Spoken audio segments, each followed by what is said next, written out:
Good evening. No ladies class tonight? Thought I'd tell you that. I think you missed that announcement, Jennifer. Oh, man. Supposed to do review Jesus' death, the beginning of the church, and Paul's first and second missionary journeys. So I hope y'all brought dinner, maybe breakfast, so I can get through all this. But no, we're not going to get all that done. But we'll strive to do some of it. A lot of stuff. That's a lot. That's a lot. So I know I can't get through all that. The death of Jesus was, oh, there we go. I'll find myself in a minute. Hang on. Pretty well, if you want to do it. I kind of did this lesson, I don't know, it was a while back, quite a while back. And I was kind of raised half Catholic, so to me, I was always raised with the Stations of the Cross. And if you're not Catholic, that probably wouldn't mean anything to you. But if you ever walk into a Catholic church, there's the stained glass, generally the stained glass around the window sometimes, or there's generally along the wall, there's 14 Stations of the Cross. So this is not the Catholic 14 Stations of the Cross, but it's kind of a play off of that, because on the Catholic 14 Stations of the Cross, well, we're not going to get into that. But anyway, this is kind of a play on that. Jesus in the garden, betrayed, right? Betrayed with a kiss. Condemned by the Sanhedrin, denied by Peter, judged by Pilate. Scourged and crowned, takes up his cross. Jesus was tried 3 times, right? 3 times. Who tried Christ for the crucifixion? Took before who? Annas was a high priest, right? Caiaphas, Pilate, right? Herod. So, the high priest, and then Pilate and Herod, then back to Pilate. Herod was Herod Antipas. That's the Herod of Galilee. He was in Jerusalem because of the Passover. That's not Herod Agrippa. Herod Agrippa is the one that would be in Jerusalem. That's part of the Tetrarch. Herod, so he was scourged. He was crowned with thorns. He takes up his cross. According to historians, probably just the top bar of the cross, not the whole cross, just the top beam that actually his arms would have went to. The Bible never says Jesus falls, interestingly. I'm not saying that he didn't. I mean, it kind of leads you to the conclusion that maybe he did, but I heard a guy preach a whole sermon one time based on that one thought, that Jesus never fell. I don't know that you can make that claim, but the Bible never says he fell underneath the weight of the cross. The Bible never says that. Simon of Cyrene was compelled to carry the cross. He meets the women of Jerusalem. He's crucified, promises kingdom to the repentant thief, entrusts Mary and John to each other, dies on the cross, and then laid in the tomb. So, we kind of know that story. Mocked, led to Golgotha, and crucified. So I was going to put this up synoptically tonight to kind of show you across Gospels how it works, instead of just like, because if you put all this together, it kind of makes more sense. So what I did was I arranged this chronologically, synoptically.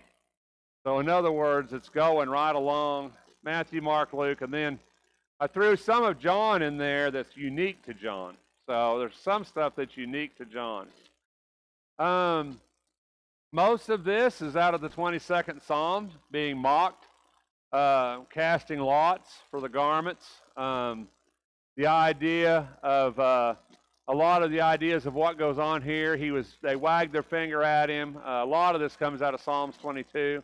Psalms 22 is a real big messianic passage. Isaiah 53, suffering servant passage of the Bible. A lot of this is prophetic. What he said, what he did, how he did it, when he did it, a lot of it is prophetic. Simon of Cyrene, Luke says, you kind of get this in all 3 Gospels. They found a man of Cyrene, pressed him into service. I don't know if he was willing to do that. I don't know if he knew Jesus or not. I don't know. But they pressed him to do it, pressed him into service, to carry the cross, because Jesus was apparently physically unable to do that. Luke goes on, large crowd of the people, the women who were mourning and lamenting. You know, the women stayed with him all the way through. I mean, they were at the cross, they were at the tomb, they were the first ones there, the mourning. The women were there the whole time. The men, not so much, right? John was the only apostle at the cross, as far as we know. Everybody else fled. Peter denied him. They were scared for their lives. The women, apparently not as much. Maybe it wasn't the same for them that way. He said, daughters of Jerusalem, stop weeping for me, but weep for yourselves and your children.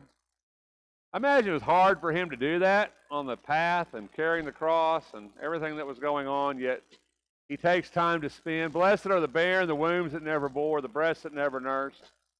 Fall on us, to the hills cover us. This is almost like Matthew 23, destruction of Jerusalem.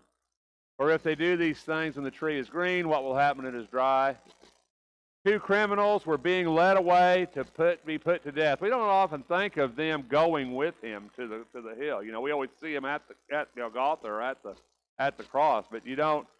They were in that same mob. I mean, they were in that same crowd carrying those crosses, carrying their own crosses, undoubtedly, to this, because that was part of the punishment. So, undoubtedly carrying their own crosses with Jesus. So, a little different picture sometimes than what we have in our mind and we see in paintings and art.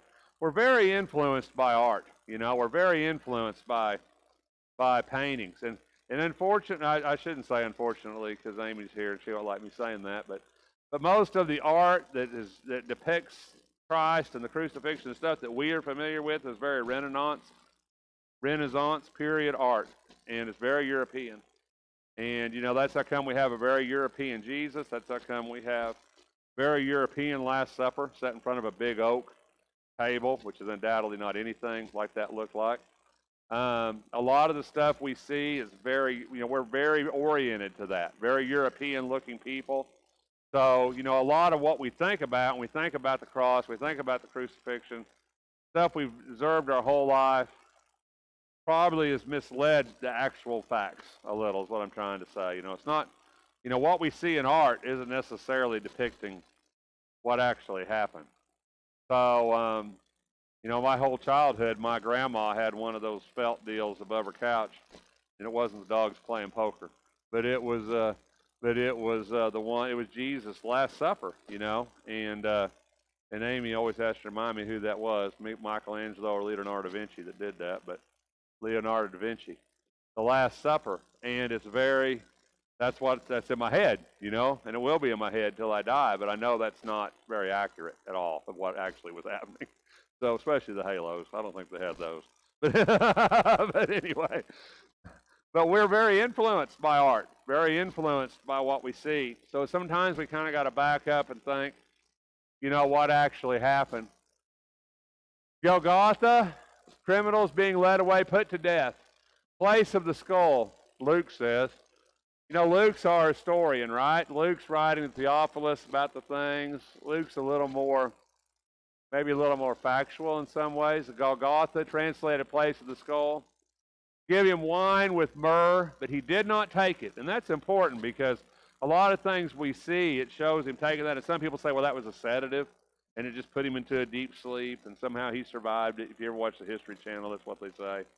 But the Bible's real clear about a lot of things that they say in a lot of those documentaries. One is he never took it, right? They gave it to him, but he didn't drink. So he never took it. Unwilling. So he said, I thirst, but was unwilling to drink. They crucified him, one on the right, the other on the left, which is, of course, what we always see. Two robbers, right? The scripture was fulfilled, which says he was numbered with the transgressors, Isaiah 53. He was numbered with the transgressors. So, you know, some of that is coming up, Old Testament scripture, but a lot of prophecy being fulfilled in these last few hours of Jesus' life, a mountain of prophecy being fulfilled in the last couple hours. You read the 22nd Psalm, you read Isaiah 53, and you look at this, you're like, man, you know, you can't help but see this. And it kind of gives me chills a little bit. And even I think the last statement of Jesus, my God, why hast thou forsaken me? That's the very first verse of Psalms 22. So, a lot of that stuff, Jesus was doing that in fulfillment of prophecy. So, a lot of stuff's going on here in this last little bit. And I always wondered if Jesus, in his pain and suffering and anguish, and he was thinking, man, I really need to say this. I really need to do this, to fulfill this, to fulfill this prophecy. I don't know. I don't know how that went down. This is Jesus, King of the Jews. 3 languages, right? Matthew, Mark, and Luke. Pilate put it above him. The Jews didn't like it, right? The Jews wanted it to say, he says he is King of the Jews, right? And Pilate said what? He says, I've written what I've written. And put it in 3 languages, right? Latin, Hebrew, and I'm going to say Aramaic. And if I'm wrong, y'all can correct me, but it's either Greek or Aramaic, but I think it's Aramaic. Aramaic's the language of the common man. Hebrew's the language of the temple. Latin's the language of the law. They wrote it in 3 different languages and put it above the cross of Christ. Jesus, King of the Jews.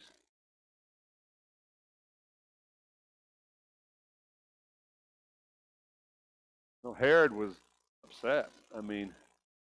Herod was bothered, Pilate. Yeah, Pilate was bothered by what happened. He told his wife. His wife said, don't do it. He washed his hands. He said, I'm innocent of this man's blood, but yet he's the one who said crucify him eventually, so it wasn't. And he gave him the choice. He tried everything he could do to back out. And Pilate didn't have a long life after that, historically. Pilate kind of fell out of favor, wound up going the way that most of them rulers went in those days. He didn't have a very long tenure. So Pilate didn't fare well, after this. So, and then this is unique to John. So there's things you get in the synoptics, Matthew, Mark, and Luke, and there's things that are unique. John has a way of giving you some very unique, a different view, and it's because John's real late, and John was kind of his own guy. But this is where you get about this. Hebrew, Latin, and Greek. I was wrong. Greek, not Aramaic. Should have known that. Pilate wrote an inscription, Jesus the Nazarene, the King of the Jews. Many of the Jews read this inscription, for the place was near the city, and it was written in Hebrew, Latin, and in Greek. And the chief priests of the Jews were saying to Pilate, do not write the King of the Jews, but that he said, I am the King of the Jews. And Pilate answered, what I have written, I have written. The soldiers, when they had crucified Jesus, took his outer garments and made 4 parts, a part to every soldier, and also the tunic. And the tunic was seamless, woven in one piece. So they cast lots for his garments. That's right out of Psalms. Cast lots for the tunic because it was woven in one piece. The only thing Jesus had of value, right, in the world, really, was that, as far as we know. The only thing he had of any value was that tunic. He had nothing else of value, as far as we know. No home, no land, no anything.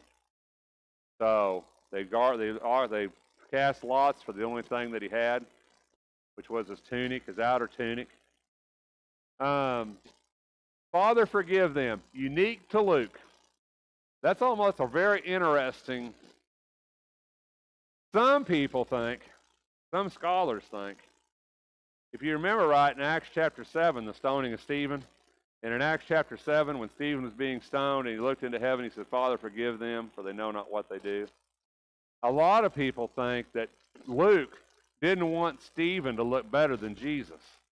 And so Luke inserted this, and Jesus never actually said it. And I'm not saying that's true. I try to be honest with you.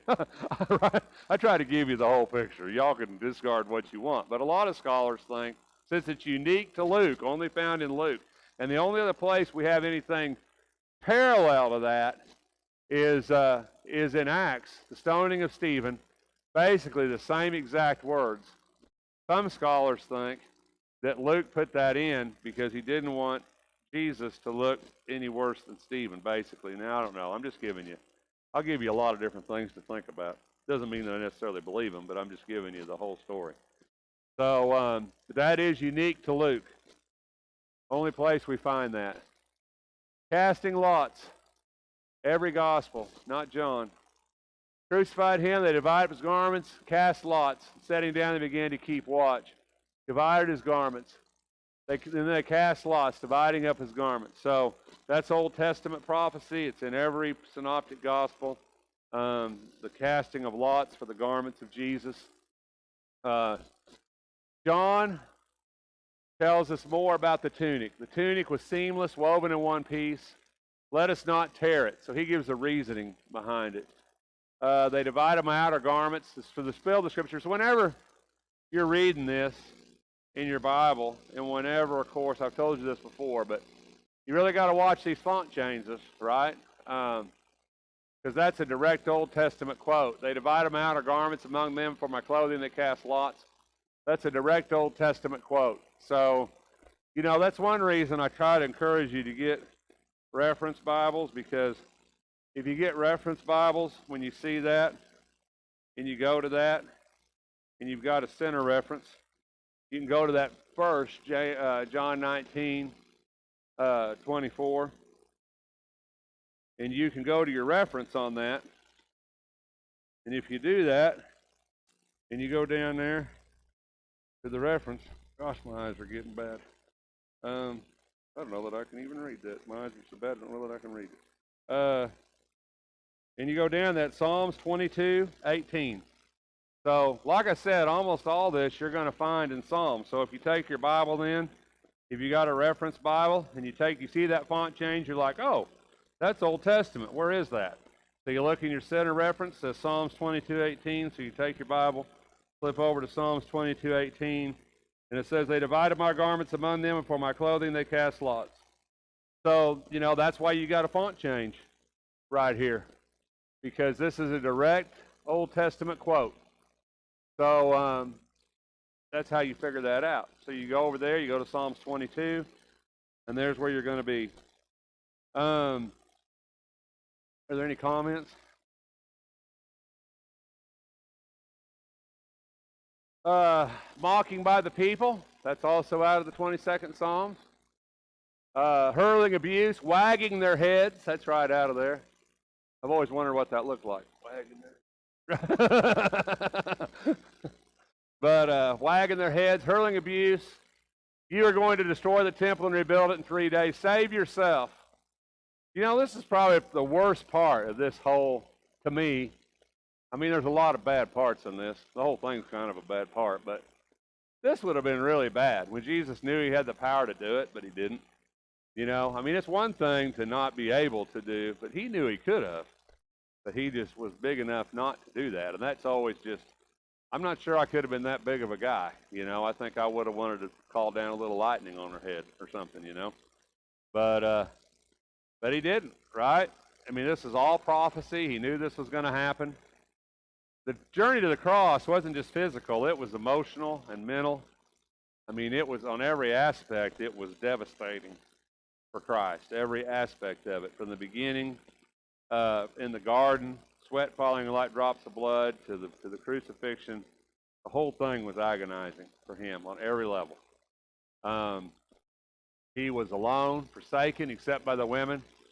Save himself. Luke says the soldiers mocked him, coming to him, offering him sour wine. If you are the king of the Jews, save yourself.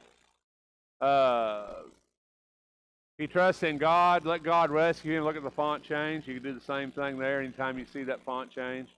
Let God rescue him now. If he delights in him, for he said, I am the Son of God. So anytime you see that, you're looking at Old Testament coming forward. The thief on the cross, right? Luke talks more about that than anybody else. The thief. Robbers crucified with him. Insulting him with the same words, Matthew says, insulting him. One of the criminals is hurling abuse. The other answered, rebuking him, do you not even fear God, since you are under the same sentence of condemnation? What about the thief on the cross? Today you'll be with me in paradise. That's a little bit of a problematic verse, since Jesus wasn't going to go to paradise today, right? So a little bit of a problematic verse. So Could he save the thief? Why could he save the thief? Was the thief baptized? Do what? Didn't need to be, right? Why did he need to be?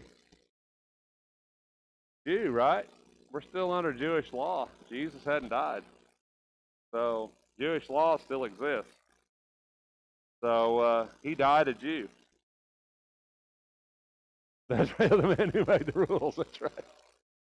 Yeah. I have more trouble with the today you'll be with me in paradise than the salvation of the thief, just in honesty. Because Jesus was not going to go. We know Jesus that day, today, did not go to paradise. Jesus went.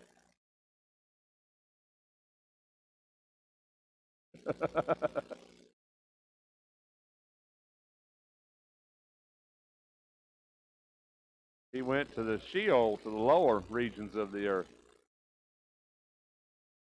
I think so. I think it's a figure of speech. I think it's like today to him, I don't think he necessarily meant like today to you, but today to him, And if you're a soul sleep person, really this poses no issue whatsoever, because you can just say when he wakes up, it'll be the same day. So, right? So there's your big soul sleep passage. If you're a soul sleep person. So,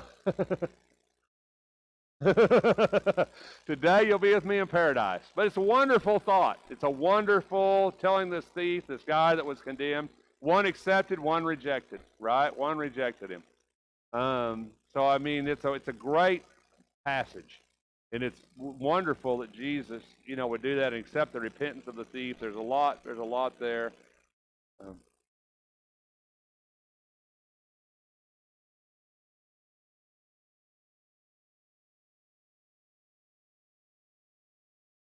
Yeah. No, we don't know anything about. Apparently, whatever he did deserved death, was deserving of death. Because he said, we're here justly. Yeah.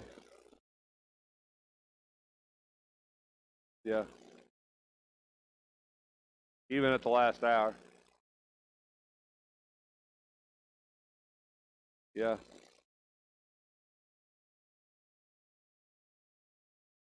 Yeah, it's a great passage. Jesus speaks to his mother only in John. Right? Only in John says that. Woman, behold your son. Son, behold your mother. That only occurs in the Gospel of John. Darkness from the 6th to the 9th hour. 3 hours of darkness. Darkness fell upon the land. Earthquakes, right? The dead, Matthew and Mark. The 9th hour, Jesus cried out, Eli, Eli, lama sabachthani, my God, very. And see, that's again, look at the font change. And that's 22nd Psalm, first verse of the 22nd Psalm. My God, why have you forsaken me? See the font change in the text. And they heard this, thought he was calling for Elijah. Filled with sour wine, put it on a reed, and gave him a drink. So at this point, we're looking at the drink. Did he take it? I don't know. He didn't take it before. Maybe he took it now. There's a lot going on here at the end of this. And then, let us see where Elijah will come. Why are they saying Elijah is going to come? Why did they say he's crying out to Elijah? What's Elijah have to do with any of this?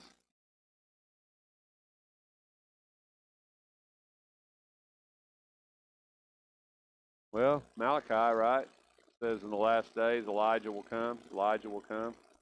And so they were looking for that. And the Jewish thought, Moses, Elijah, who was on the Mount of Transfiguration. So they were, huh? Right. So, he says, well, you're crying for Elijah, crying for the prophet. Into your hands I commit my spirit. Once again, font change, directly out of the Old Testament. Having said this, he breathed his last. And then the centurion believes, true, this man was the Son of God. You get that in all three Gospels. Among the distance were Mary Magdalene, Mary the mother of James the Less, Joseph, and Salome. Who's James the Less? We had a big lesson on that a while back. Had a bulletin article on it. James the Less. Who's James the Just? Where's Jerry at? James the Just was the brother of Jesus. James the Just, right? So James the Less was the other James, Apostle James, James the Less. Joseph and Salome, when he was in Galilee, used to follow him, minister to him. There were many other women. Beating on their breasts, women accompanied him or standing at the distance. Mary and the mother of the sons of Zebedee, says in Matthew. So, you know, the women that were there, pierced in the side, only in John, sword of destiny. Why did Matthew, Mark, and Luke include that? Why didn't they include this? Why didn't they include all that about the inscription on top of Jesus? Why didn't they include, this looks like a big thing to me, piercing in the side. What does a piercing in the side prove? Dead, right? Blood and water. Proves he was dead. Big, that's a big thing, right? If you're like a biblical historical type guy, sword of destiny, that's a big deal in biblical history, called the sword of destiny. Because in a Catholic sense, a lot of people believe it's the sword that actually killed him. The sword was actually the cause of his death. Now, I'm not saying that's right. I'm just throwing you out a lot of stuff. There's a lot of stuff around the crucifixion. Myth and legend, right? I mean, it's a big deal throughout history. So the spear of destiny, stuck his side, blood and water, only in John. Why only in John? Anybody any thoughts? Huh? He was there for sure. Eyewitness. You know, actually, John was the only gospel writer, eyewitness, that we know of to the crucifixion. Matthew, Mark, and Luke, as far as we know, did not witness the crucifixion. Only John witnessed the crucifixion. Kind of interesting. Another thing, I think some of that stuff you get in John is because John's so late. You know, a lot of the stuff John writes, like the raising of Lazarus, to me, that's one of the hugest miracles in the whole entire Bible, the raising of Lazarus. And yet, only in John, right? But I think it's because some of the stuff John puts in is so big that people close to it at the time that Matthew, Mark, and Luke wrote, I think they were like, everybody knows this. Why am I going to write this down, right? Everybody knows. And then when you get John, who's 40 years later, 30, 40 years later writing, John's like, maybe I need to remind him about this, you know? Maybe I need to put some of this big stuff in here. I don't know. That's just Rex's thought, but only in John. Yeah, but there's a reason that John did that. So, because John was fighting Gnostics who didn't believe in the physical body, physical resurrection of Christ. So there's a reason that John had a real reason for putting Thomas in the gospel. Matthew, Mark, and Luke did not have that reason. Because John needed to prove to everybody that Jesus was not just resurrected spirit, but Jesus was resurrected flesh. So John had a real purpose for putting Thomas. That's how you only get doubting Thomas and John, because John needs those. John needs those evidences. Matthew, Mark, and Luke, they weren't writing to Gnostics. Gnostics didn't exist at the time Matthew, Mark, and Luke. So they were writing more to the Jews, Judaizers, Romans, those people. They didn't need that proof, but John did. So that's the reason you only have doubting Thomas and John. A lot of stuff you only have in John. And that's the reason. John was writing to a different argument. The burial, right? Joseph of Arimathea. Well, you talk about a historical figure, traditional figure. You ought to look at Joseph of Arimathea. Joseph of Arimathea, according to tradition, Jesus appeared to him resurrected, Joseph of Arimathea. And Joseph of Arimathea became kind of a real leader in the church, real kind of a, anyway, you just read it for yourself. There's a lot of stuff. Traditionally, I'm not going to say it's historically true, but there's a lot of traditional stuff about Joseph of Arimathea. Joseph of Arimathea was wealthy. The tomb carved that no one had yet laid in. Gives an idea of his wealth. Prominent member of the council. This man went to Pilate, asked for the body. Pilate, wondering if he was dead, questioned him. And ascertaining, he granted the body to Joseph. Why didn't they break the legs of Jesus? They went to break the legs of the other ones. Why didn't they break the legs of Christ? That's right, no bone should be broken, you know. So they broke their legs so they couldn't breathe because it was a high Sabbath. So they wanted them off the cross before the Sabbath. Yeah, they went to break him, and then it's like, yeah, he's already dead. And then they pierced his side to make sure. And the centurion says, yes, he's dead. Hewn now the rock, rolled a stone, and Mary Magdalene, they were looking on to see where he was laid. And I think that's an interesting statement because, you know, they go back, they know where the tomb is. She goes, Jesus is missing. I don't know where they've laid him. They knew exactly where he was. You know, it wasn't like they got the tombs confused. They knew. They watched this all to go down. They watched him wrap the body. They watched him put him in the tomb. They watched him put the stone over. They knew exactly where it was, when it was, what was going on. There was no confusion, as oftentimes people like to say. There was no confusion. Yeah, it did, for sure.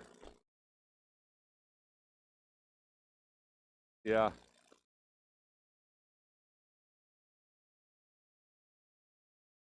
And there was a real issue, right? Because Sabbath starts when? Sundown, right? So, you know, they're racing the clock here because if you touched a dead body, you'd be unclean for the Sabbath. That's the reason the Jews wouldn't go into Pilate's hall, right? Because it was high Sabbath. And they knew if they went into the hall of Pilate, they'd be unclean in a Gentile's house.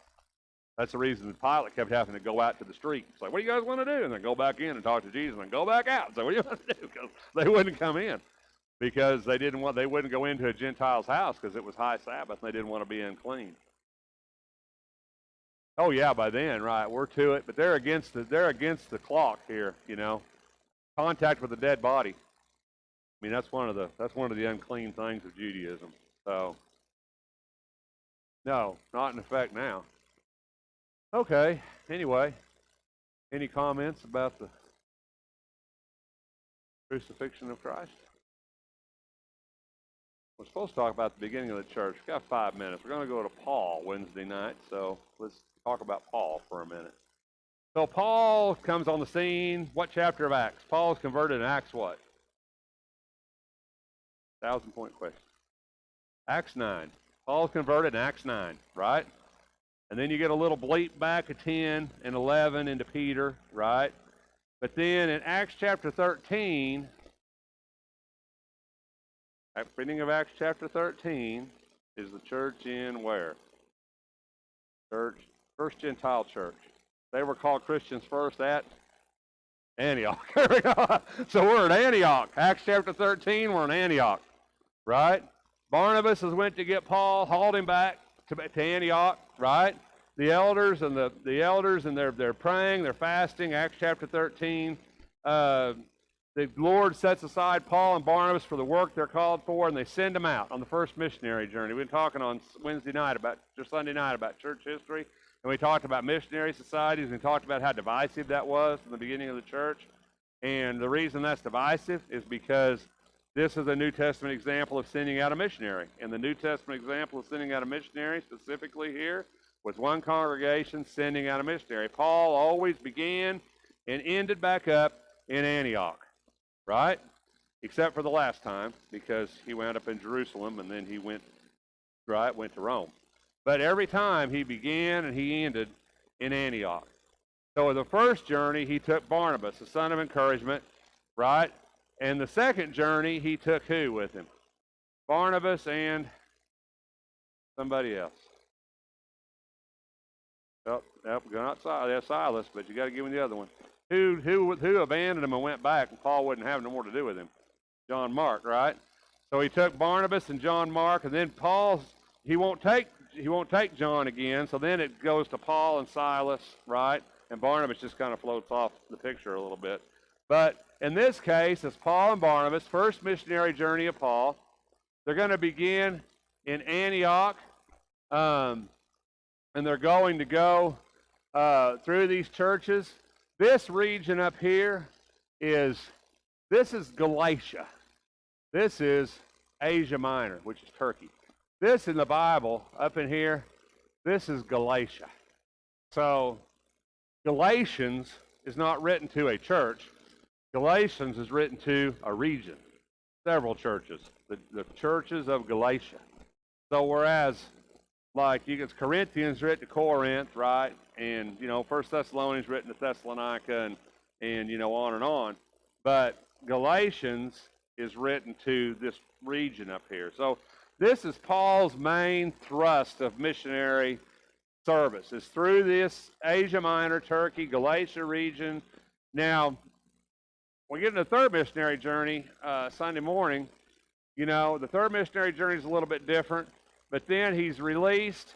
Third missionary journey, he's going to wind up where after the third journey? He goes where? Rome, right? To stand before. Nope, stand before. Who's the Roman emperor that he'll go before at Rome? Who played a fiddle while Rome burned? Nero. Okay. So he's going to go before Nero, right? After the third missionary journey, he's going to be under house arrest. But then there's going to be a year that he's going to be released on house arrest. He's going to go for a year. And we think in that time he actually went to Spain in that amount of time. Then Rome burns, right? Rome's going to burn. Pilate's going to blame Christians. Paul's going to be brought back to Rome and put into the Tamartine dungeon in Rome. That's where he writes 2 Timothy. He says, bring my cloak, my parchments, because they're necessary for me, because he was in the dungeon, and it was winter, and he was cold, and it was actually chained to a dungeon on a second imprisonment, and he would be beheaded by Nero. So at this point, the first journey and the second journey, once again, Antioch. Paul went by land, Paul went by sea. He was shipwrecked, as we know, a couple times. He went to, he went and then over in, at this time you'll see him going to Corinth, going to Ephesus, which he had a letter to Ephesus. Ephesus is really prominent. Matter of fact, John will die in Ephesus eventually. John will. Paul's going to write a letter to the church in Ephesus. A lot of sea travel here, back to Jerusalem, and then back to Antioch. So there's another Antioch up here that you can't see because I don't have it on the map. There's another Antioch up here, right? But this is the Antioch right here, Pisidian Antioch. That's where he goes from every time. In the third journey, he'll leave from Antioch, but he will go to Jerusalem, and he'll be arrested in Jerusalem and then be taken to Rome on the third journey. So we classified Paul into 3 main missionary journeys, all leaving from Antioch, the last one in Jerusalem, ending in Rome. And then he'll be released from Roman house imprisonment for about a year. And that's the time when you're going to see Titus, the Isle of Crete, Spain, Titus, Timothy, the pastoral epistles, 1st, 2nd Timothy, Titus, very important. Pastoral epistles, we call them. That's when you're going to get all that. It's going to start going on right there where he says, I left him there, left you there, and didn't have time to finish. And he tells Titus he needs to finish what he left undone. So, Paul does a lot of traveling, right? Paul's a busy guy. And in a lot of these places, he gets flogged, he gets beaten. But he always winds up going back, always winds up, once again, going again. So so we're going to start with Paul's third missionary journey Sunday morning. And, of course, that journey will end in Jerusalem. Well, he'll be falsely accused of taking a Gentile into the temple, which a lot of people think could possibly have been talking about. Well, I don't know. There's a lot of speculation who we're talking about. But he'll be accused of taking a Gentile into the temple. That's the accusation that will be made against him. And that will give him a chance to fulfill the rest of the prophecy that Jesus said, that you'll appear before kings and rulers. Right? And when he gets the rest of that second time, he'll go before Agrippa, and he'll get to go before Nero, and he'll get to preach the gospel before the rulers of Festus, Agrippa, and what's a good story in Agrippa? Festus, Agrippa, and Nero. He'll get to do that and fulfill the rest of the prophecy that Jesus said what he would do in Acts chapter 9 when he was converted. And he'll get to present the gospel to those people, and then he'll wind up going, on to Spain. Paul was very...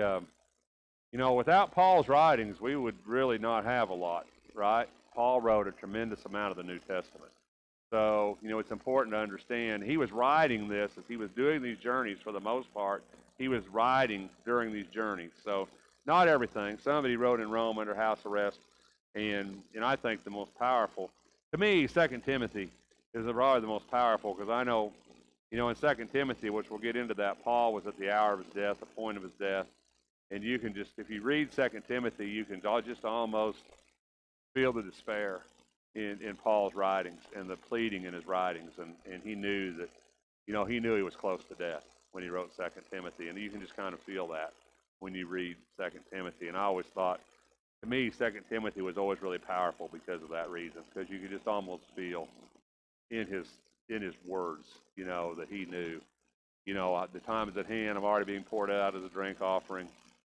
He knew that was it, and I don't know. The death of Paul's hard on me, I just wish God would have spared Paul to live an old age and do what Paul did, but that wasn't God's plan, but it's good that we have what we have. But it'll be good. Sunday morning we'll talk about third missionary journey. Great stuff. Any questions? All right. Thanks for your time.